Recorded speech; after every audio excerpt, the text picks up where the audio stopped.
एगो जय प्रभु विधाता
ब्रह्मदेव भूमिका महारंग मंचे नृत्य अभिनय कर देखाबेन इनी हलो आशीष कुमार मोदी एवं नारदीर भूमिकाय फेसबुक भाइराल शिल्पी विप्लव माहातो।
श्री विष्णु महेश्वर अपनी আপনার তো তিনজনেই ত্রিদেব, তাই আমি কার করি না কঠিন।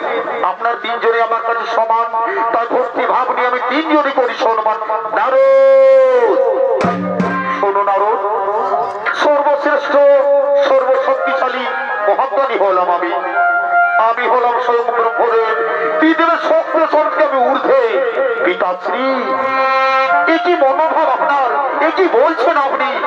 শোনো শোনো নারদ, সৃষ্টি রচয়িতা আমি, স্বয়ং ধ্রুব আমি, এদের সৃষ্টিকর্তা আমি, স্বয়ং জীবের আহার আমি। তাই আমি হলাম এই স্বয়ং ভগবান। আর পৃথিবীর সাথে আপনারা মিলে তো না। এ কি পিতাশ্রী তো পৃথিবীর আজ অপমান করে চলেছে।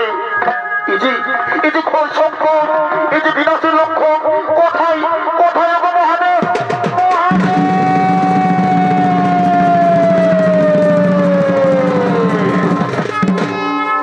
কি নারদ, তুমি মনে হচ্ছে কোন সংকটের মুখে পড়েছ নারদ? প্রভু, আমি আজ মহাসংকটের মুখে পড়েছি প্রভু। পিতাশ্রী, এই পিতাশ্রী আজ কি দেবের অপমান করে চলেছে প্রভু।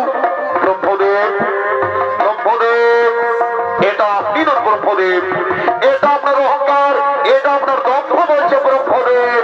এই কি মহাদেব, আপনি এখানে? দম্ভ আমার নয়, দম্ভ আপনার। আপনি নিজেকে মহান শক্তিশালী মনে করেন, তা এই কারণে আপনি এখানে এসেছেন। আমি আবার বলছি, আমি সর্বশ্রেষ্ঠ, আমি সর্বশক্তিশালী, আমি হলো মহাজ্ঞানী। আপনি যদি মহাজ্ঞানী হয়ে থাকেন, আপনি যদি মহাজ্ঞানী হয়ে থাকেন ব্রহ্মদেব, তাহলে আমার একটা প্রশ্নের উত্তর দিন। বলুন বলুন, কি প্রশ্ন? এই যে আমার সামনে যে স্তম্ভ রয়েছে, এই স্তম্ভের শুরু এবং শেষে কোথায় খুঁজে বার করে দিই। এটা আমার কাছে কি এমন কঠিন প্রশ্ন? আমি এক্ষুনি অনুভব করে নিচ্ছি। আগে আমি অন্তভাগ গিয়ে দেখিয়েছি, কিন্তু না অন্তভাগ কতদূর শেষ হয়েছে কিছু বোঝা যাচ্ছে না। এই কি ঊর্ধ্বভাগ কতদূর অগ্রসর হয়েছে তাও কি বোঝা যাচ্ছে না। এই প্রশ্নের উত্তর দিতে না পারলে, এই প্রশ্নের উত্তর দিতে না পারলে মহাদেবের কাছে অপমানিত হব।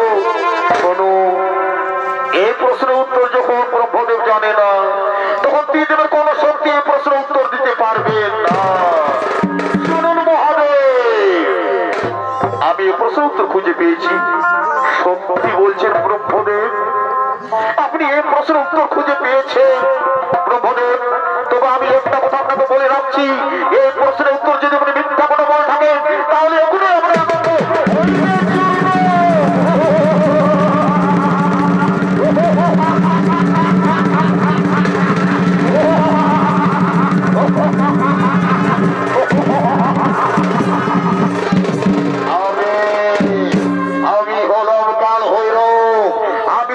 শেষ করেছি।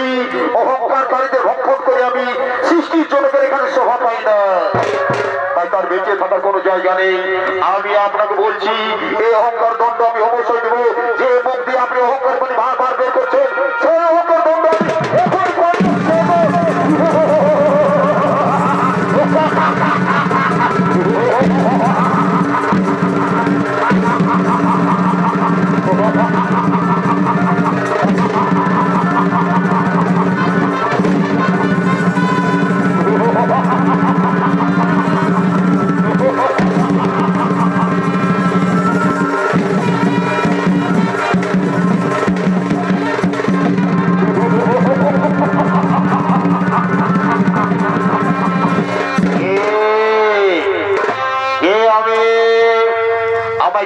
সৃজন করেছি। আমার মাতাকে, আমার পিতাকে, আমার পরিচয় তুমি পিতাশ্রী মস্তক হইতে জন্ম নিয়েছ, তাই ব্রহ্মদেবে হয় তোমার পিতা। ধরিত্রীর মুখে বেঁচে থাকার পরামর্শ নেবে ও দত্তগুরু শুক্রাচার্যের নিকট। পিতার দম্ভকারী মস্তক হইতে সৃজন, তাই তোমার নাম দম্ভাস।